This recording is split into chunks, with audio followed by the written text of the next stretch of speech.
Les amis, aujourd'hui nous allons parler encore d'Afrique et d'un sujet qui me plaît particulièrement, c'est les causes du sous-développement en Afrique. Dans plusieurs vidéos, je vous ai parlé de la corruption et du fait que la plupart des dirigeants africains s'en foutent royalement du développement de l'Afrique, du bien-être de leur population.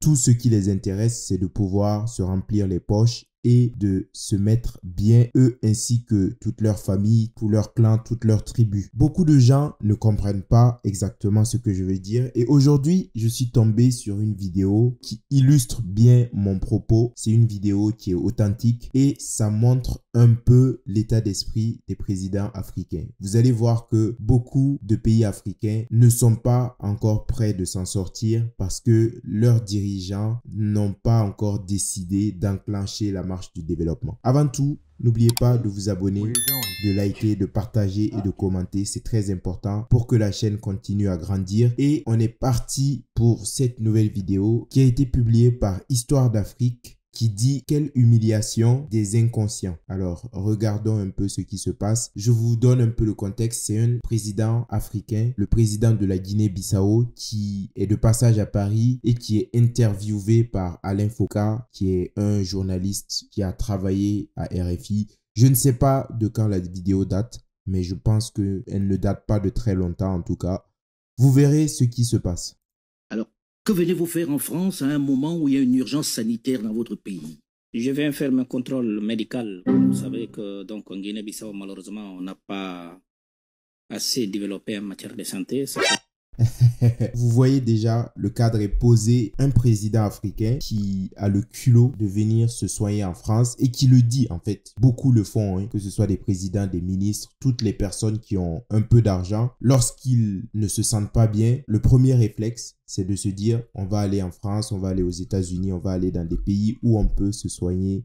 Ils le font non seulement pour eux et pour leur famille, mais ils ne se disent jamais, ce serait bien qu'on construise des hôpitaux parce que s'il y a une urgence, qu'aujourd'hui ou demain je suis très gravement malade, c'est bien de se faire évacuer, mais parfois la gravité de la situation nécessite une intervention d'urgence. Donc ce serait mieux d'avoir un hôpital qui est capable de le faire sur place pour vous éviter de peut-être mourir pendant votre évacuation. Mais personne ne se dit que ce serait bien de le faire. Et encore une fois, vous avez l'exemple parfait de la médiocrité et de l'hypocrisie de beaucoup de dirigeants africains. Ces mecs ne méritent absolument rien, aucune compassion parce que voici ce qu'ils sont capables de faire. Ce mec sait clairement qu'il n'y a aucun hôpital capable de soigner des gens de façon correcte dans son pays et ça ne le dérange pas. Tant qu'il peut venir faire ses bilans de santé en France, c'est le plus important pour lui. Ça fait 20 ans que j'ai un petit problème de cœur. C'est pour cela que je me trouve aujourd'hui en France. Vous avez de la chance, vous, de venir, et on voit de plus en plus les chefs d'État africains venir en France se soigner. Ça vous gêne pas de vous dire que des milliers de personnes, des millions de personnes comme vous ne peuvent pas venir et souffrent peut-être des mêmes maux? Est-ce qu'il ne faudrait pas développer les hôpitaux sur place?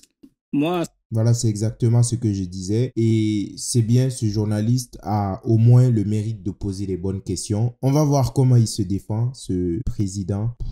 Vous savez, moi, j'ai beaucoup de mépris pour ces présidents africains, pour ces dirigeants africains, parce que je crois que si l'Afrique en est là, c'est d'abord à cause de ces gens, parce que beaucoup de gens me reprochent de faire le procès des Africains, de ne pas assez parler peut-être de l'ingérence de certains pays occidentaux, mais ma logique est la suivante. Si certains pays occidentaux ou certaines entreprises privées occidentales arrivent à acheter des ressources minières qui sont bradées par des présidents africains, c'est bien parce que ces présidents africains sont soit corrompus ou soit prêts à brader les ressources de leur pays pour s'enrichir personnellement tout en négligeant le bien-être des habitants de leur pays ou l'avenir de leur pays. Et pour des gens comme ça, moi, je n'ai aucun respect, je n'ai que du mépris en vérité. c'est parmi mes premiers projets de développer un hôpital de référence en Guinée-Bissau. Mais moi, ça fait 20 ans que je vais soigner en France. Donc, c'est pas parce que je suis chef d'État que je vais faire mes contrôles.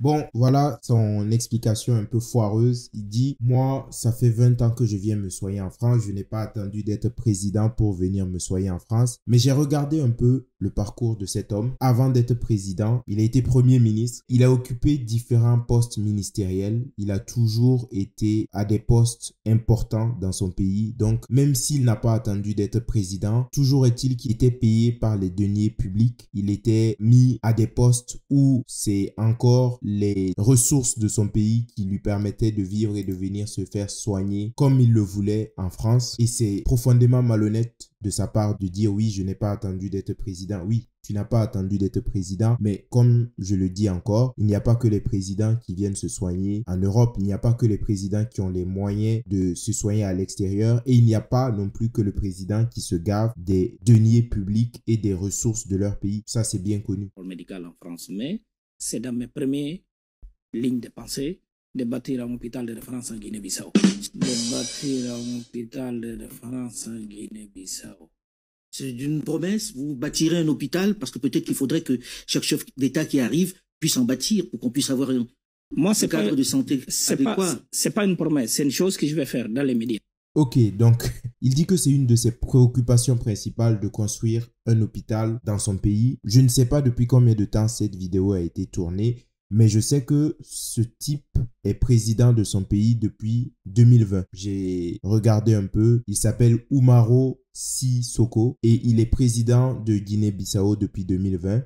Aujourd'hui, nous sommes en 2024 et je ne suis pas sûr que ce mec ait construit un hôpital de référence dans son pays. Pour moi, quand quelque chose vous tient à cœur, quand quelque chose est important, vous n'avez pas besoin de 10 ans pour le faire. En l'occurrence, construire un hôpital et l'équiper avec un minimum d'équipement qui permet non seulement à la population de se soigner de façon décente et qui vous permette vous-même et votre famille de se soigner parce que il faut pas oublier que ce type d'investissement, vous ne le faites pas juste pour le bien-être de votre population. Comme je le disais, s'il y avait des hôpitaux de référence, ces gens n'auraient pas à traverser des kilomètres pour venir se soigner en Europe. Mais voilà la façon de penser de beaucoup d'Africains. Ils préfèrent détourner l'argent pour se remplir les poches, pour acheter de nombreux châteaux dans des pays d'Europe, pour voyager, dépenser l'argent à l'extérieur.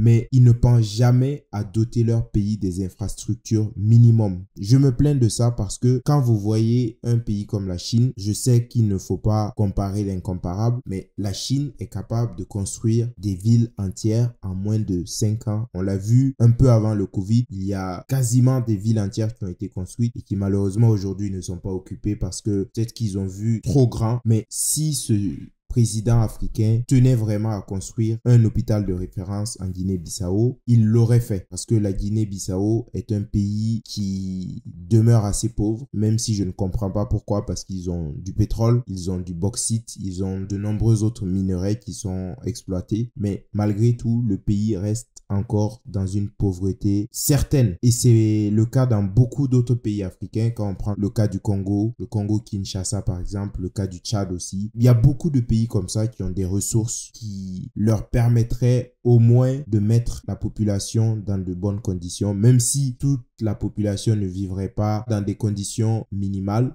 Au moins, il pourrait doter le pays de certaines infrastructures de base, à savoir de bons hôpitaux, de bonnes universités et de bonnes routes. Ça, ce devrait être les choses élémentaires. Mais toutes ces choses manquent dans la plupart des pays d'Afrique. C'est quand même étonnant. Pour trouver de bonnes universités, il faut aller soit en Afrique du Sud ou peut-être dans quelques pays du Maghreb. Et quand je dis bonnes universités, c'est encore à l'échelle de l'Afrique, hein.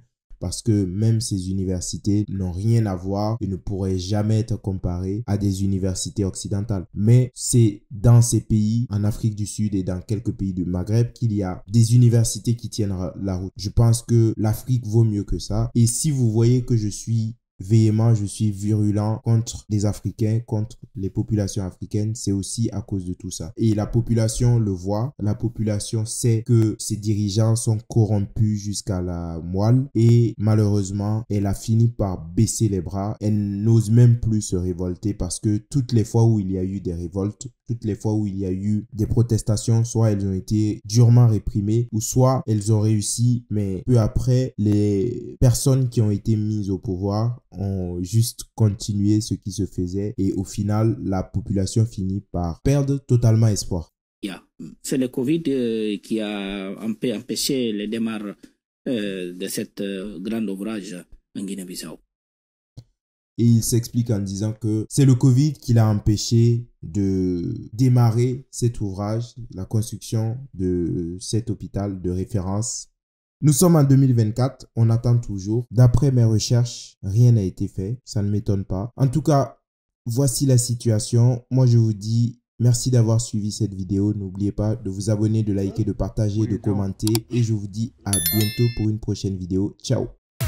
Blanc sans le N, ça fait black. Comme quoi sans haine, on est tous les mêmes.